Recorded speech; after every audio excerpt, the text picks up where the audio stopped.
Well, hello and welcome to another edition of Health Solutions with Shawn and Janet Needham, where Team Needham discusses everything healthcare. I'm your host, Shawn Needham, and I'm streaming live from the Moses Lake Professional Pharmacy Studio today. And I am super excited to have back on our show the man, the myth, the legend, my twin brother, Shane Needham, bodybuilding champion, powerlifting champion, and all-around good guy and a super smart individual. Shane, welcome to our show. Thank you. It's an honor. Thank you very much. I'm super excited to be here. So let's tell our audience a little bit about how this conversation came up.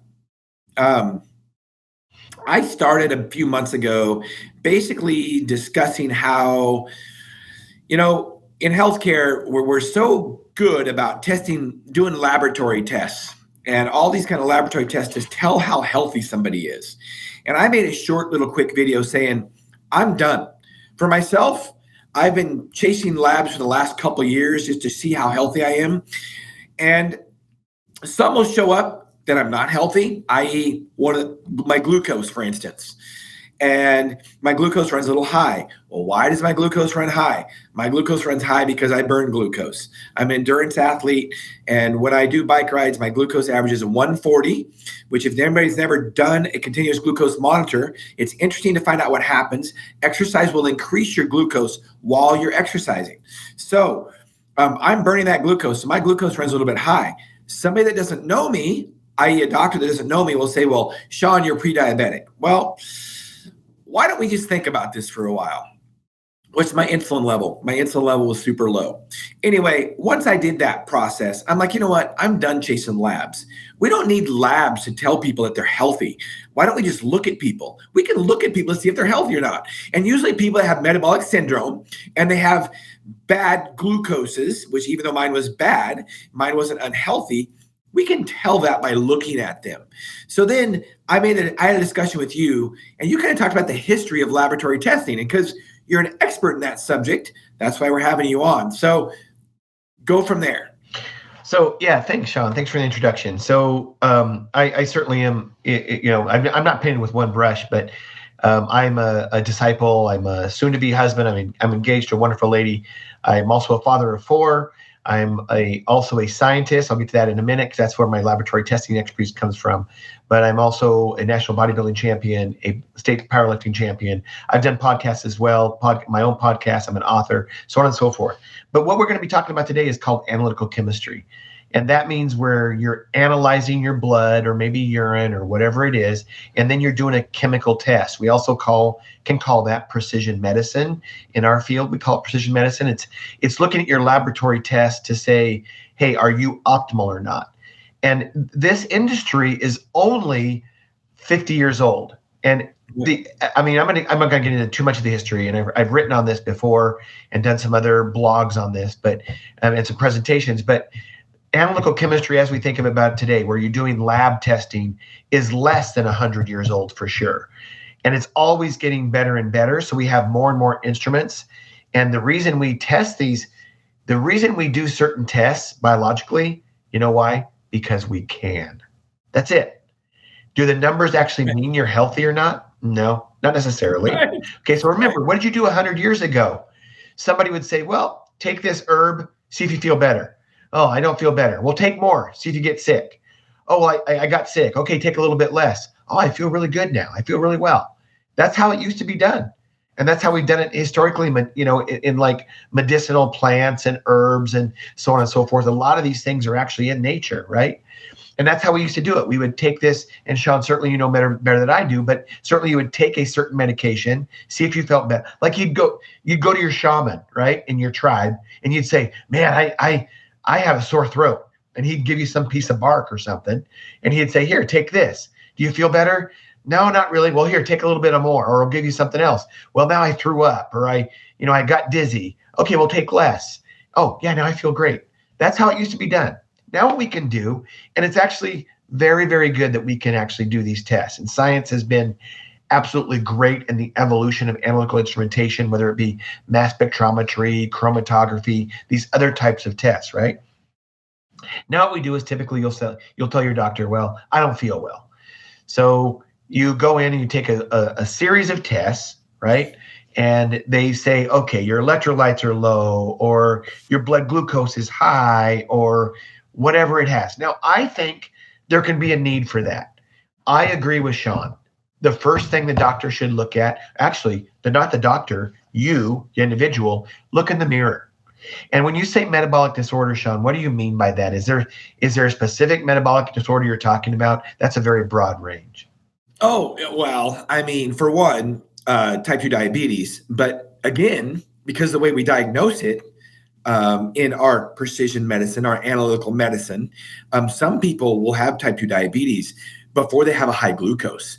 But you check their insulin level and it's super high, which means they're insulin resistant. So really, you should look at a person, if they're 150 pounds overweight and they're not diabetic, or they're not diagnosed as diabetic yet because their glucoses don't meet that range, believe me, they're a diabetic. They have metabolic problems already. They do. They're 150 pounds overweight. So they are not metabolizing their glucose like they should, i.e. they're probably releasing a lot of insulin and they still have, but they still have normal glucoses for now. But that doesn't mean that they're metabolically healthy. Right. So is obesity a metabolic disorder? Absolutely. Okay. So you actually said type 2 diabetes. That is what would you say, a subcategory, or it is caused by obesity in general? Correct. Okay. Correct. Let's just say not always. Yes, for you haters out there that think I'm fat shaming and think I'm always, picking on obese people, even though it's the most dangerous thing we can do as an American. Yes, there are exceptions to that rule. There are thin people that are type 2 diabetics. It's rare. Let's remember what the diagnosis of diabetes is. It literally means diabetes mellitus. It literally means honey siphon. You are urinating out too much sugar. Still, sugar comes from carbohydrates in our food. No matter what, if you're obese or not obese, if you have type 2 diabetes, if you limit your carbohydrates, you will reverse your diabetes, period.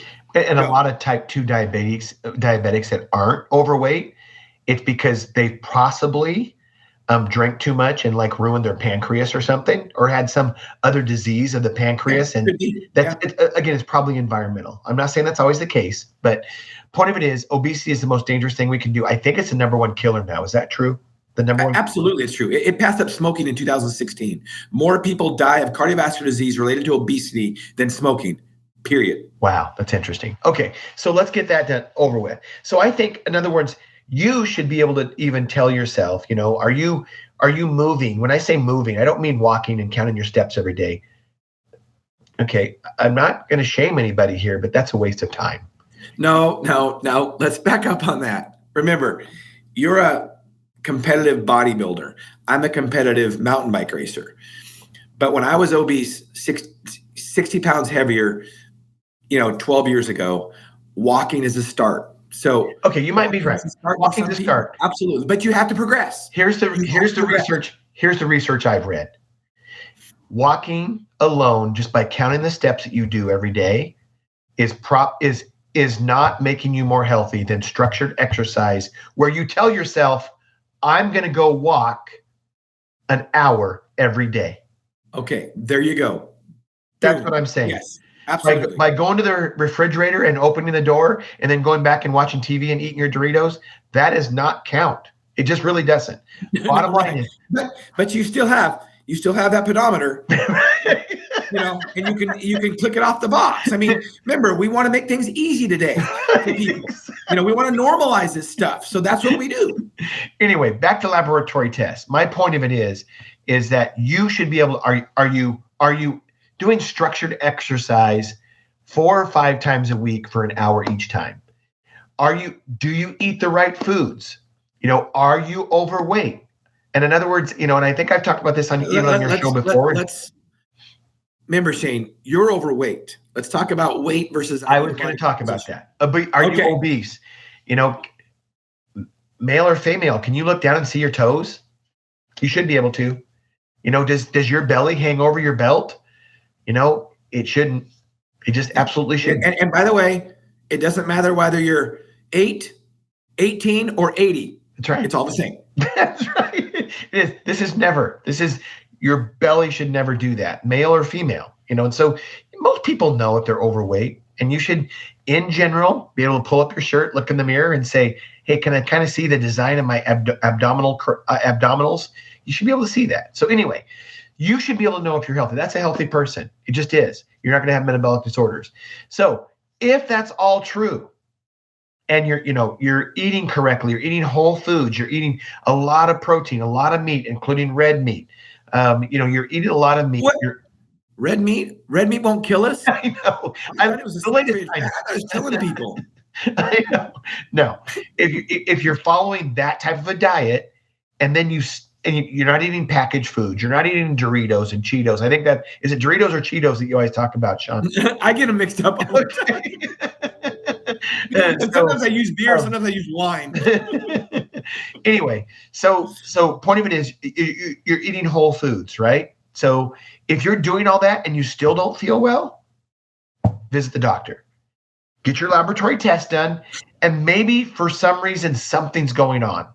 Okay, and then you can start saying, okay, I don't know, think of a good number, Shawn. Think of something that scenario where somebody might be off, maybe a thyroid or something, maybe. Yeah, let me discuss thyroid. I was going to go into that.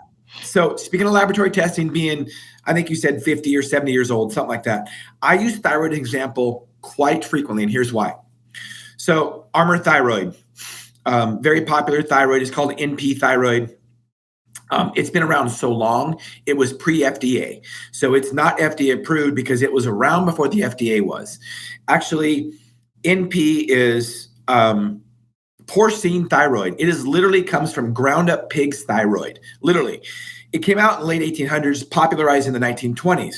We didn't have good thyroid testing until the 70s. Now, there was some testing in the 50s, but it wasn't very sensitive. You would know more about that than I would.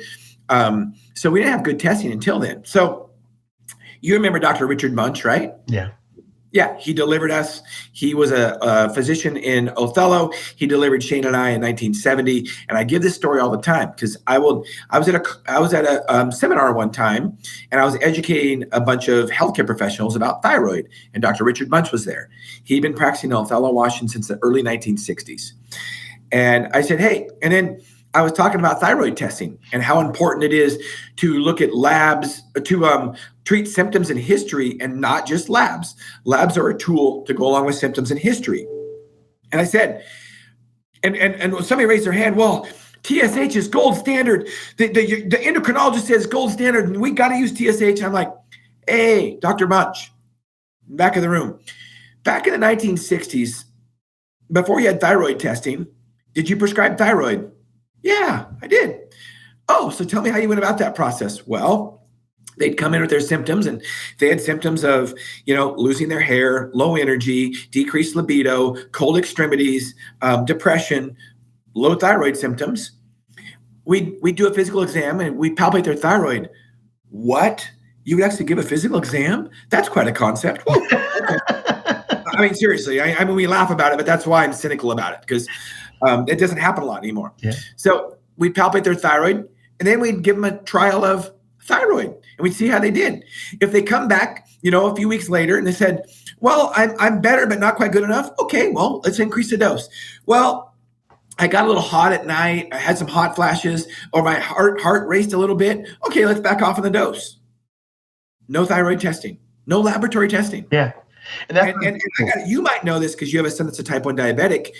We had porcine and bovine insulin back in the 1920s for type 1 diabetes, but I don't think we had glucose testing. So what'd they do then? Yeah, well, that's a good point. They did. Glucose testing didn't come around until the 40s, and then it had to be done in the laboratory. But they just, it's a great story because insulin is now 100 years old of giving it to type 1 diabetics. Right, 1923, I think it was. No, 1922. Was it 22? Okay. I gave a presentation on it a couple of weeks ago at a conference, and basically what they did is, these scientists in University of Toronto up in Canada, they had this ward at this medical facility in Toronto, and it was just basically sick diabetic kids, right? It was sick diabetic kids who were late stage type 1 diabetics, and they were dying. They had no muscle tone. They were skinny. They were all unconscious, right?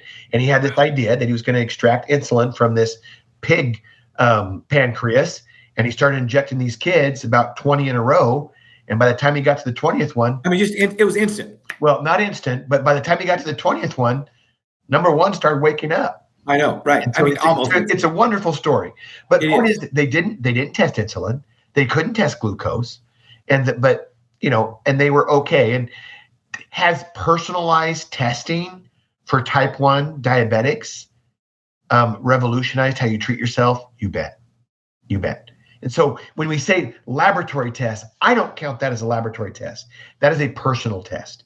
That is a personalized medicine test where you're testing your glucose via your handheld monitor to see, how much you can eat, what's your blood glucose level, what you ate, and then if you need to adjust your insulin levels.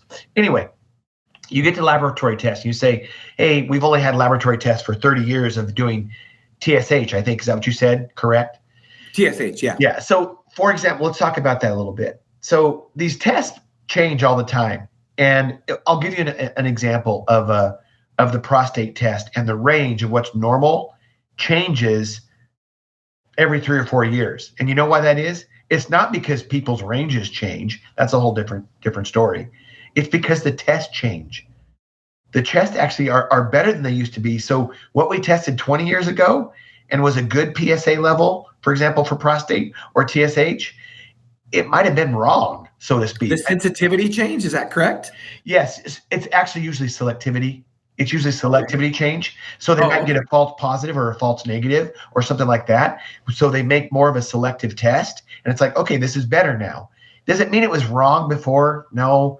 I don't like to say any test is necessarily wrong because it's always data. Then you have to interpret it as a scientist to see what it actually means and what you're going to do with that data. But that just goes to show you that's always going to happen. These tests are always going to be changing. So it really does come down to, how do I feel? Let me ask you a question. Like if somebody was on a female on progesterone, testosterone, estradiol. I mean, like, for example, you talked about extremities with TSH. Do testosterone or progesterone ever change? Like if your extremities are cold or warm or anything like that too?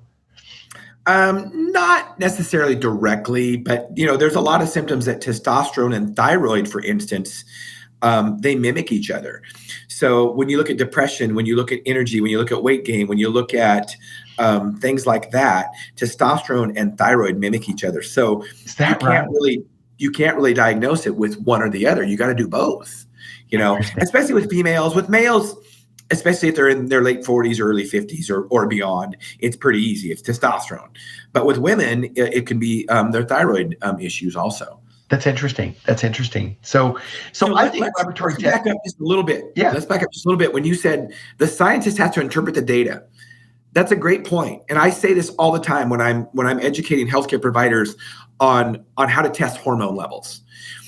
The important thing is know what test to order, but also how to interpret the data. And sometimes it's worthless.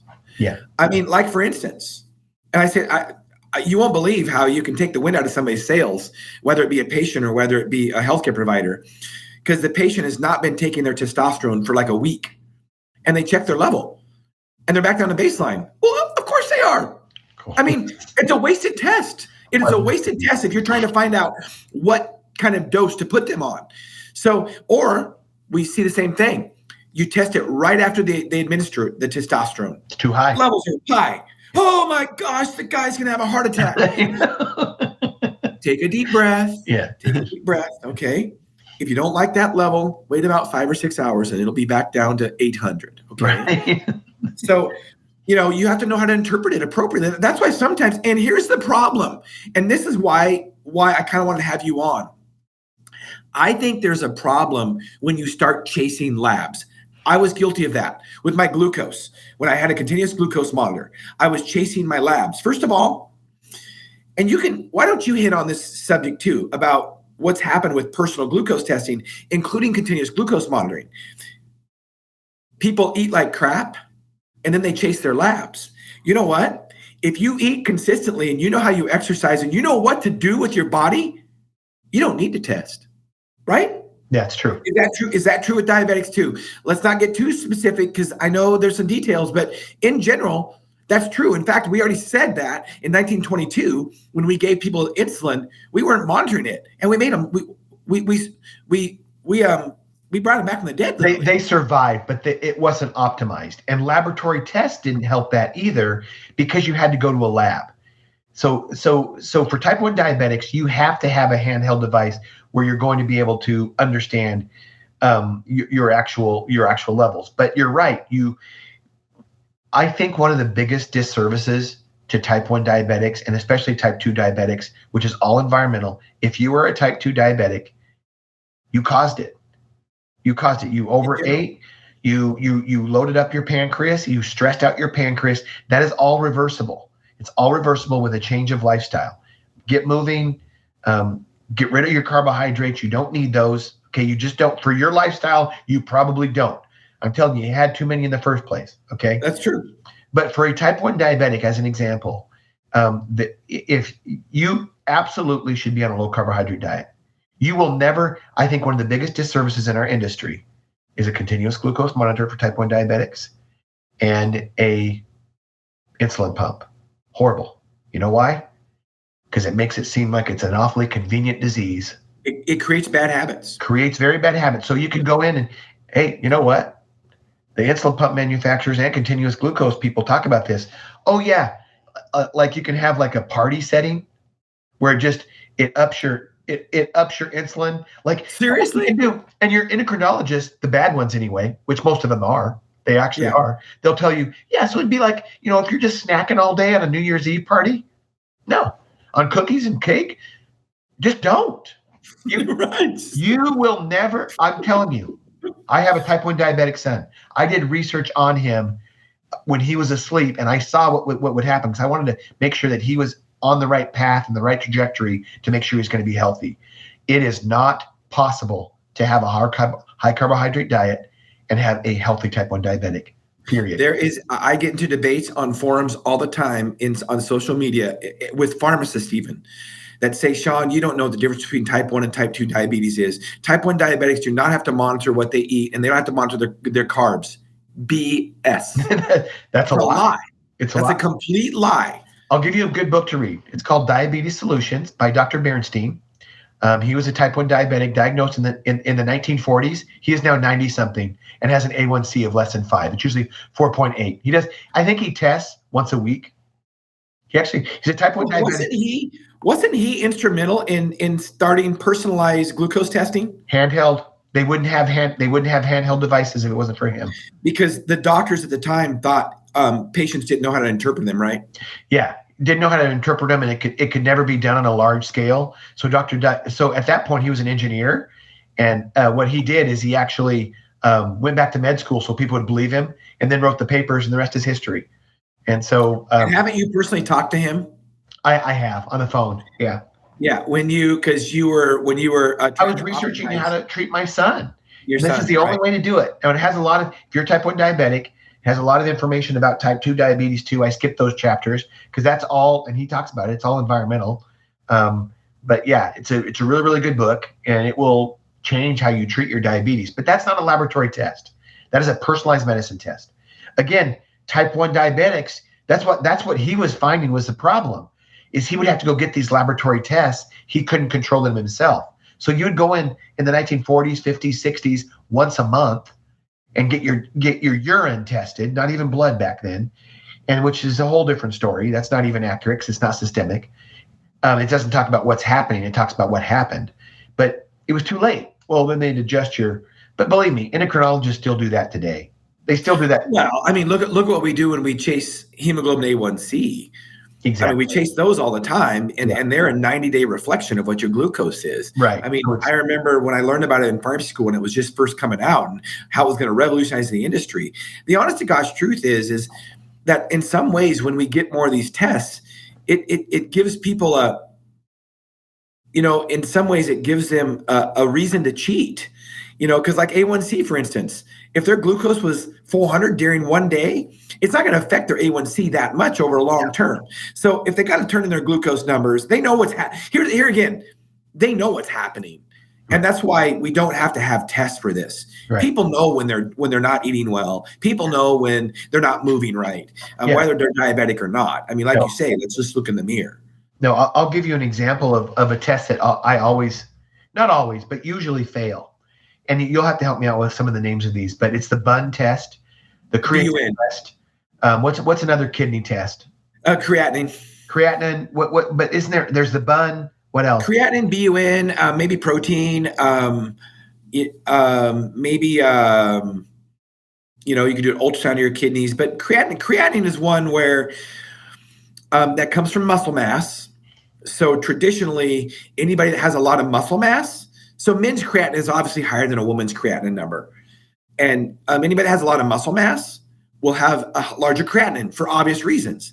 Well, doctors won't catch that. Mine's on the borderline high, maybe even a little bit high. I'm not as muscular as you are. Yours is higher than mine because you're a bodybuilder.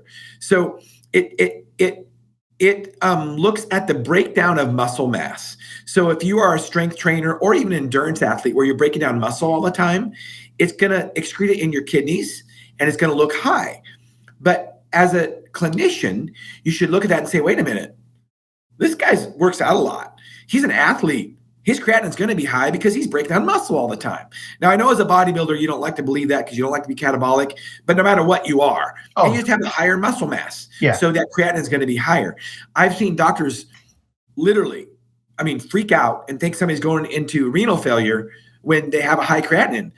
But you look at the guy, it's like, I don't think there's a problem. Yeah. And so that's when I always fail. But, and so I talked to you about it because I had some doctors and unfortunately doctors don't really know about it. And they think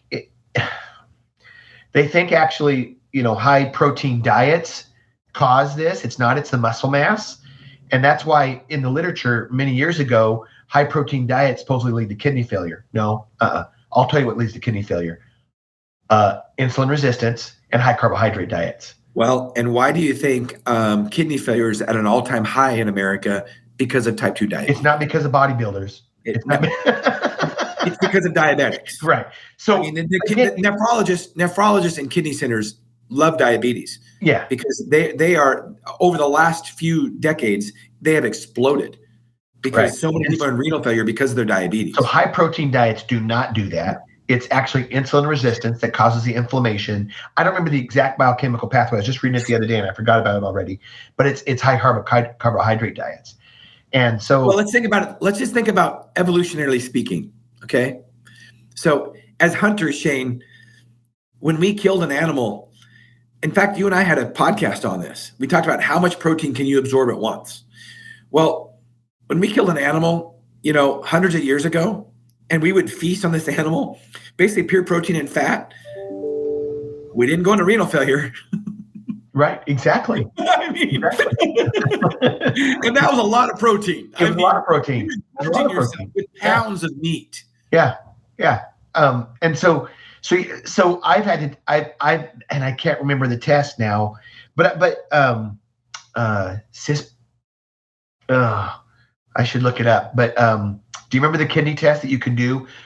Sean Baker recommends it. That's what he does because he fails it all the time too. I want to say cisplatin A, but that doesn't sound right. No, that's a drug. Yeah, I know. Clearance, maybe creatinine clearance, but it's based on No. Yeah, look it up so we can share it. I'm gonna do a quick look. Let's see. Well, while he's looking that up, let's just go over some things that we already went over, and that's basically is, as healthcare professionals, and I tell my patients this all the time. My job is to educate and empower individuals to take charge of their own health. That is what I feel my job is. So, and you as a patient or an individual, you don't see a healthcare professional, but an hour a month maybe? So, but you're with yourself 24 hours a day.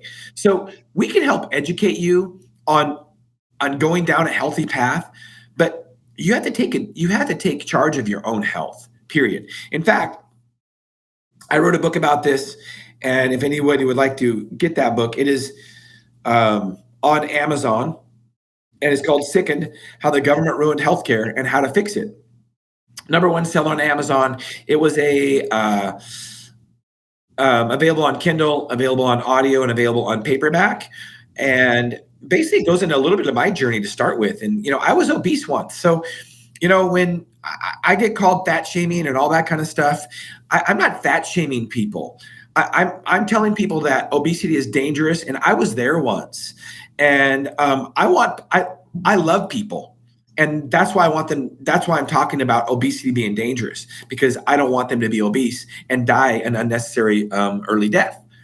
Did you find it, Shane?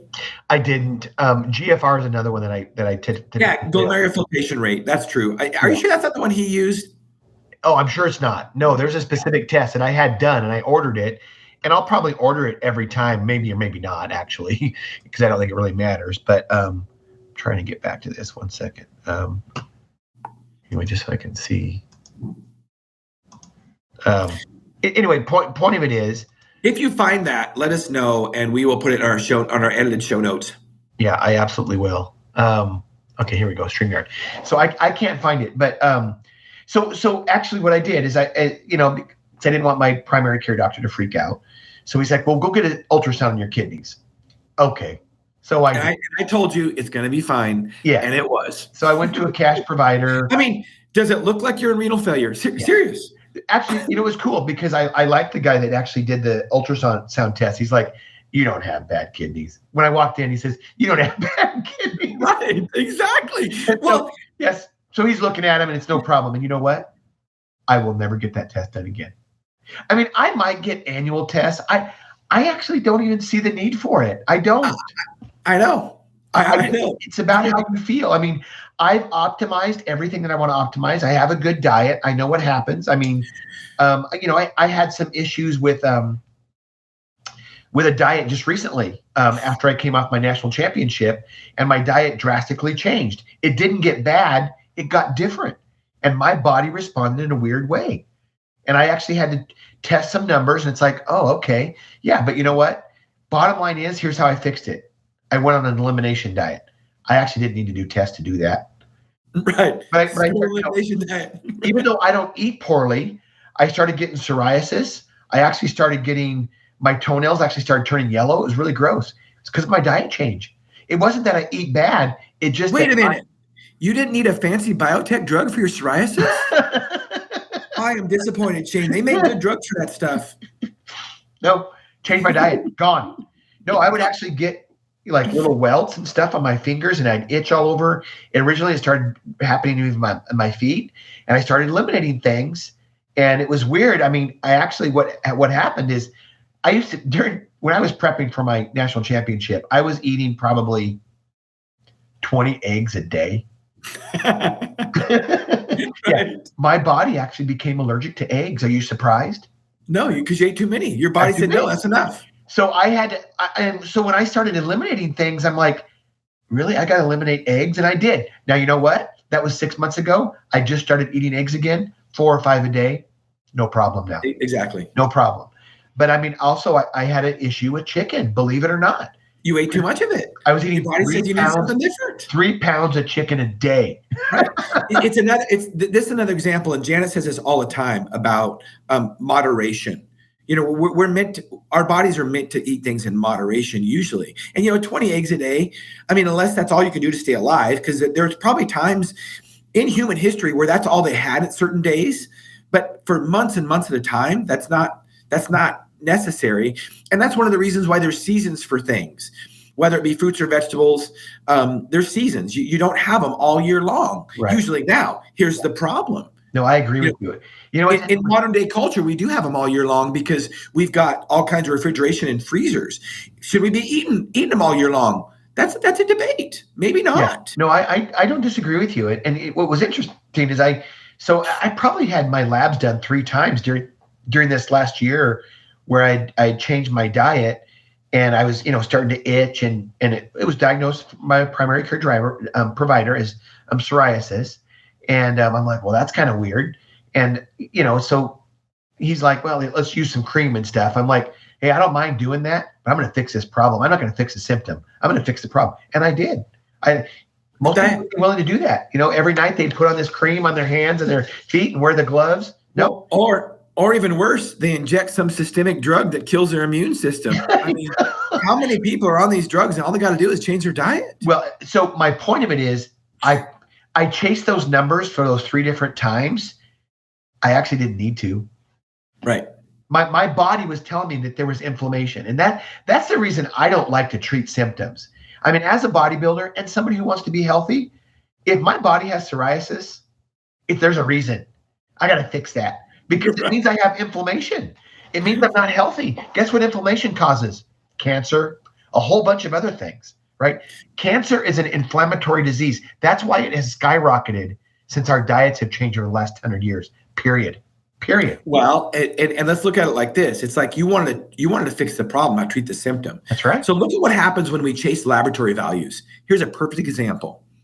So, hey, you're a type 2 diabetic. Your insulin, your glucose is over 200. We're going to give you insulin and we'll lower that glucose. Great. My glucose is 70 now. Of course, your insulin levels are over 100.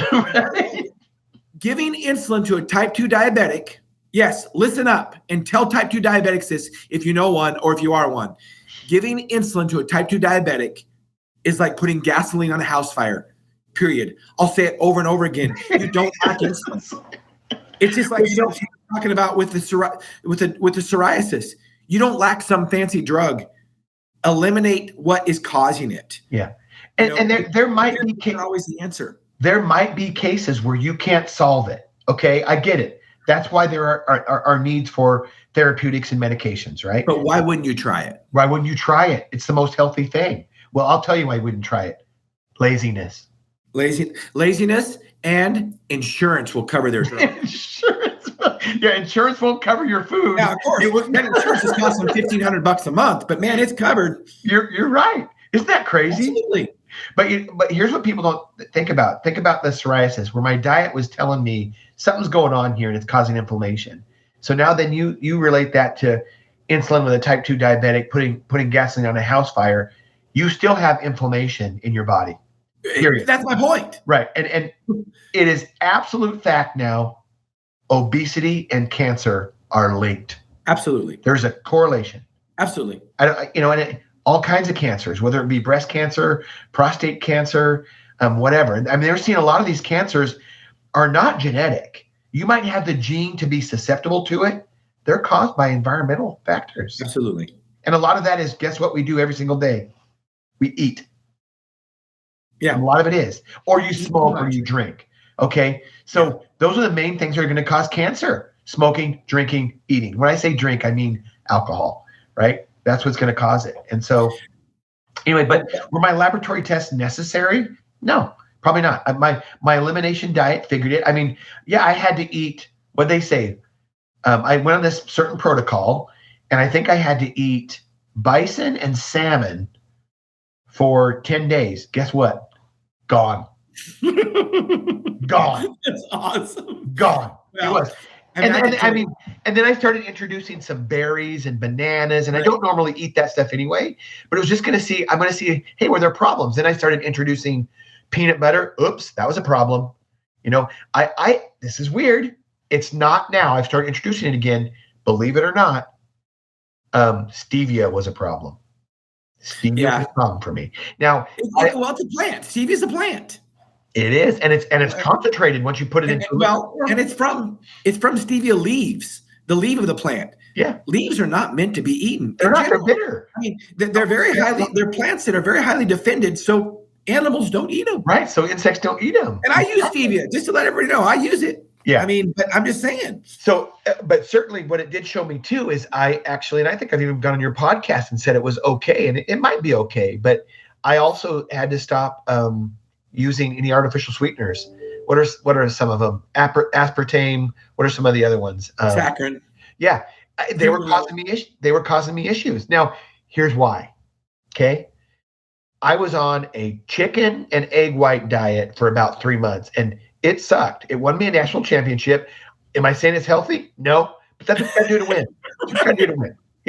And I was absolutely shredded and peeled, and you don't get that with X amount of body fat. It's got to be low single digits, 1 or 2, 3%, not healthy, right? But you know what? I was eating, stevia like candy because I didn't have any other sweets. And so I had all these cravings.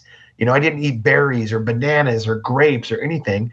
And I was in a caloric deficit for long periods of time. I was in starvation mode. Okay. Yeah. So I was hungry for anything and everything. Okay. So it just freaked my body out. My gut biome was probably screwed up. I think I probably had leaky gut. But I went on this, so I'm like, okay, I worked with a friend. She was great. And she says, well, you should go on this elimination diet. We'll test you first, and then we'll test you after. And I did it. I think I did that, like I said, 3 times. But I can say after my 10 days of elimination diet, gone. Salmon and bison. For one thing, I like the elimination part, but salmon is high in omega-3s. And omega-3s are notorious for fixing skin problems. Well, and now I take omega-3s, and I did during my prep for bodybuilding, and I stopped taking them. Was that the only reason? I don't know. Is it the same when you supplement? Probably not. But what I try to do, I'm not as good as I was, but I try to get salmon once a week now. Once a week. Yeah. And it's not, the problem is in Idaho, especially, I don't get good. It's hard to get good salmon. Yeah. I'm sure, trout's a cold water fish. Trout, probably, I don't like trout though either. But a good salmon, like if you're in Seattle or on the Atlantic coast, the Atlantic's had them, it's pretty good. But yeah, most of the other, especially like tilapia and some of these other fish that are basically farm raised, it's just not the same. No, and they don't have the omega-3. So anyway, were those laboratory tests necessary? No. Will I do them again? Probably not. So I don't know. Maybe once a year I will. Maybe once every 2 years. It's been a year since I've had any testing done. I don't plan on doing it regularly. I don't. If I see an issue, I probably will. But again, you know what? You and I are educated enough, and I can always talk to you about it too, or do some of my own research where, let's just say I start feeling weird. Well, I'll check 2 or 3 things, not a battery of things. I'm not going to go do this untargeted metabolomics where I'm going to try to look at every single, because it's going to be different all the time. Then you're going to go pick one. Oh, see, that's upregulated. That one's downregulated. You'll chase it. No. Right. There's a really good conference that I was at. Oh, this is probably 20 years ago, 15 at least, where genomics, proteomics, metabolomics was all starting to get really popular. And some of the things that we're chasing, T3, T4, TSH, insulin, glucose, this is all about the metabolism. And you can chase these numbers and you can see what happens, and you call it metabolomics, what happens when you eat or exercise, and you can look at the numbers before and after, and you can call it, do they go up or do they go down? So is it upregulated or downregulated, right? And so this one guy, he comes in and it's an analytical chemistry conference. And so he comes in and he's like, yeah, so we took this patient's blood, we did all these tests, and we looked at NMR, and here's what happened before and after the treatment. And he shows these numbers, and the numbers changed after the treatment. And then he says, then we did IR, these numbers before and after. Then we did mass spectrometry before and after. Then we did GCMS before and after. And he said, so what we figured out is it came down to, and people need to personally think about this too, if they don't have insurance, but the insurance is just robbing them. But anyway, yeah. He says it's not, he was an English guy, so he had an accent. He said it's not metabolomics, or it's not really genomics, or it's not proteomics, it's economics. Exactly. Exactly right. That's the problem with our system right now, is insurance will pay for a lot of these tests, especially they talk about, well, it's preventative care. Preventative care is like, right here. Don't drink, don't smoke. Right here is preventative care. Exactly. Has nothing to do with laboratory tests, has nothing to do with insurance. No. Right here. Chapter 6 of my book, the best health insurance you have is how you treat your body. It's not some policy you can buy. So don't, and be very leery if an insurance company is paying for preventative care. That's not the kind of care I want, because usually that's mandated by the government. Do I need to say anything else? Yeah, no. So it's been an interesting journey, and the history of testing. I love the tests that we actually can do. And it absolutely saves lives. I mean, I'm involved in analytical chemistry. I've developed some of these tests. I've developed these assays, so to speak. I've developed some of the technology. I'm involved in some of that latest research. Are they necessary on a personal basis all the time? No, I think they're overused. I really think we have to get back to the doctor-patient relationship where, doc, I don't feel good. Whereas the standard of care now is, well, let's do a whole battery of tests. Okay. Maybe once to see if there's something glaring. Okay. But Shawn, you know as well as I do, and I wanted to get into this. A lot of times here's what comes back. Gosh, doc, I have no libido. I'm tired all day. I'm not as strong as I used to be. Well, look in the mirror. Well, gee, I wonder. No. So I'm going to go on, right? I'm not, hey, maybe this person can't get an erection, whatever it is, all these personal things, right? They don't feel well, right? And their life is suffering. They're depressed, right? So you go to the doctor, you get these battery of tests run, and guess what? They come back and they say, oh, you're normal. No, doc, you weren't listening to me. I feel like dog crap. I'm not normal. I'm not normal for me. No, but the tests say you're normal. Wait a minute. The tests you test on, doctor, are for sick people. I'm universally sick. Well, that's I don't want to be a normal sick person. I want to be an optimal person. Right. That's another thing we can talk about is what is the range of these tests? Remember, I know I had a good friend mentor. He was 90 some years old when he passed away 2 or 3 years ago. Okay. And he had not gone to the doctor since like 1951, something like that. Like Shane, that's probably why I lived into his 90s. Well, it could be, right? But the point of it was he didn't have laboratory tests. No. And he didn't go to the doctor every single year. Well, here's one thing that you told me early on. Are you done with that conversation? Yeah, I want to get back to what normal is here in a minute. Yeah. Okay. So I remember years ago, you told me you told me about data, and because you're an analytical chemist, that's what you do. You do data stuff. Your data, you analyze data. Here's the thing. Why do a test? This is why I quit chasing laboratory tests, whether it be a testosterone level, whether it be, I know how I feel, when I feel, what I'm supposed to feel like. Is the data going to change treatment? No. Right. I don't care what my glucose comes back tomorrow or right now. It is not going to change what I do. I know how to exercise. I know what my glucose does when I exercise, when I eat bad, when I eat good. It's not going to change. The number means nothing to me. So if it's not going to change the outcome, then why even do the treatment? It's like this.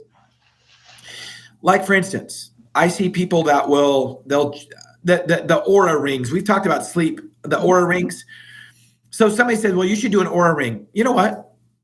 No, I don't want more data. I analyze enough data already when it comes to my exercise. I don't need more data. And there is nothing that ring is going to do to make me sleep better. I know what I need to do to sleep well. So why would I do it? It's like a sleep study. Our healthcare system makes a lot of money on sleep studies. Wait a minute. The number one reason people don't sleep and they have sleep apnea is because they're overweight. Okay. So why? Or they're drinking correct. Before they go to bed. Correct. That's correct. So why do a sleep study to get a CPAP when you can just eliminate those things? I mean, seriously. So one other thing, and I'll let you go back to what's normal. Okay. My wife is really good about giving this example. And this is so true. And I know people hate when I give analogies because I use simple analogies. I don't call myself a smart guy. I don't call myself a scientist. I like to just be rational.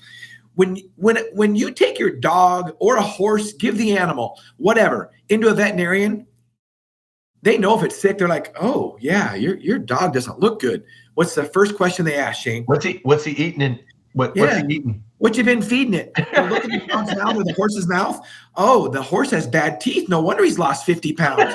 He can't eat. Oh, well, oh no. But with humans, oh, well, you lack XYZ drug. Let me give you this drug. That's what your problem is. Or that's surgery. That's standard of care now. And you think about what our grandparents used to do. Standard of care, like Janet says, is not quality of care. No. And so standard of care, it's just what they're trained to do. You can't blame doctors, but at the same time, it is their responsibility. I've been in the health industry enough. I blame my colleagues. I agree. I really do. I agree. They should know what the healthcare system is teaching and what's best for patients. Yeah. But think about what our grandma used to do, right? because they didn't have running water where she grew up. I mean, they were dirt poor. So you didn't go to the doctor, and you had all your kids at home. You just didn't go to the doctor. He probably didn't even come out and visit. I mean, they lived in the Missouri Ozarks. I mean, so seriously, it's just how it was, right? Remember what she'd always say when you'd say, "Oh, I don't feel well. Have you been pooping?" It's a really good. That's a good question. That's what the vet always asks, right?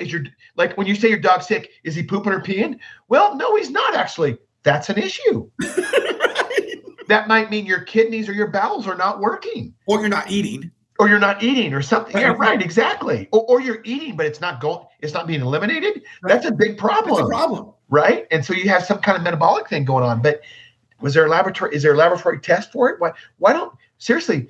So obviously our grandma used to ask that. I assume doctors used to ask that question 50, 60, 70 years ago.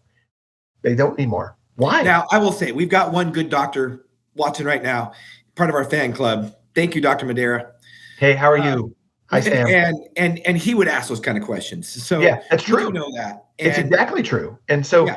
but let's go back to what normal is. And Dr. Sam talks about this a lot. And I've seen his data, and I've seen some other papers too, right? So let's go back to what normal is, right? So now you go to your doctor. Let's say you're a middle-aged man or even a woman. I won't get into the hormones. You know hormones better than I do, because women need testosterone just as bad as men do, and it does the same thing, and it doesn't make you aggressive. It actually is a mood stabilizer. It makes you actually less irritable. There's lots of data on that. So it's not a toxic male thing if you have testosterone. No.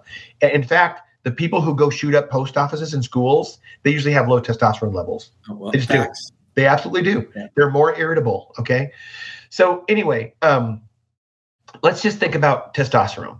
Okay. So you go to your doctor, you say, hey, oh man, I'm not energetic. I'm depressed. I just don't have the energy I used to. I don't want to get off the couch. Maybe you have erectile dysfunction, whatever it is, right? And you go to the doctor, and he's like, okay, well, let's test your hormones. So you test your hormones. Your testosterone comes back, and it's like, well, it's normal. Okay. Now you didn't hear me, doc, but you didn't hear me. But let's think about what normal means. Normal. 30 years ago, it might even be 20. Dr. Sam could actually weigh in here. 20 years ago, the normal testosterone levels of a male were 50% more than they are today. Absolutely. So when I first got into this business almost 25 years ago, we would never see, I wouldn't say never, that's a strong word. We wouldn't see 20-year-olds with suboptimal testosterone. We see it very, very frequently now. Dr. Sam could comment on that. It's horrible. It's horrible. But let's think about this. Testosterone is meant to keep us vital as men. It's meant to keep us vital to run. Shawn, careful. Not vital as men, vital as people. Correct. Don't be, because here's what some people are going to say. Oh, it's a toxic male masculinity thing. Well, let them say that. I know you don't care about that, right? No, well, because I care about facts over feelings. Okay? and we're meant to be strong. We're meant to be run after things, and our testosterone is meant to be high. Well, if you're sitting on the couch eating Cheetos and drinking your wine, I mean, your body says, no, this guy doesn't need testosterone. So you'll see 20-year-olds with suboptimal testosterone all the time. Dr. Sam, if you want to comment on that, you're welcome to. Very frequently. Yeah. Oh my and the numbers the threshold's getting lower and lower for age. It used to be we hardly ever did anything with men under 40. Now it's under 30. But I mean, seriously, here we go. I mean, call me whatever, call me a pig or whatever. But look at most men. I mean, seriously, and then Shane, do you remember seeing the picture of our grandpa when he was in the Marines 70 years ago? Yeah. I mean, the guy was freaking ripped. Yeah. I mean, you and I were wrestlers in high school. And when we saw those pictures, we were in good shape. He was freaking ripped. And so were his buddies. And everybody was. Everybody. I mean, it's like, so do you think Grandpa Needham's testosterone was optimal? Oh, yeah. He didn't need to test it. He didn't need to test it. No, right. Yeah, that's it. That's interesting. I did not know that it's that. Oh, yeah. Very prevalent. So here's a comment Dr. Sam has. 1 year, my insurance in Washington State said vasectomies and migraine medication counted as preventative care. See what I was telling you, Shane? Now, Dr. Sam, if you're still listening, this doesn't surprise me because Vasectomies would be preventative care to somebody in the government or healthcare the industry that doesn't want to pay for extra people. So it's population control. Yeah. And of course, if you have migraines and migraine medication for preventative care, if you have migraines, chances are, especially if you're a woman, that's why women have more migraines. It's a hormone issue. It's a cycling issue, usually progesterone. Topic for another conversation. Then we got another fan, Tammy Freese. Thank you, Tammy, for watching. So we talked about normal. We got about 5 minutes left, Shane. I try to wrap these up. We could talk for hours. You know that. I try to keep these to an hour, a limit to an hour. So as we wrap this up, I mean, how would you like to conclude this conversation? Well, let me talk to you about one other thing about my kind of elimination diet and a very common laboratory test today. And somebody, including maybe my primary care provider, I can't remember, when I told them maybe food is causing my psoriasis, right? Well, let's do a battery of allergy tests. And so I had to put my analytical thinking cap on and think, wait a minute, what am I going to do with that data that I can't do through an elimination diet? Right. So I didn't take the test. And then believe me, allergy tests, they're making a lot of money nowadays, but it's like, why not just go? And it's more healthy to do an elimination diet anyway. And what I found, I'm not surprised, 80% of the people are sensitive to gluten, and so I don't eat any gluten anymore. I used to be able to, last year, I used to be able to eat gluten once in a while, and I'm glad I can't even eat like one cookie now. Like I run on airplanes a lot. But you didn't do a test to figure that out. No. You did. Well, it's kind of like me. You know what? I know if I eat the wrong kind of dairy product, my GI reacts to it. I don't need a test to tell me that. Right, but think about the dairy products. And then that's the problem with this test. They might say you're allergic to whey. I don't believe it.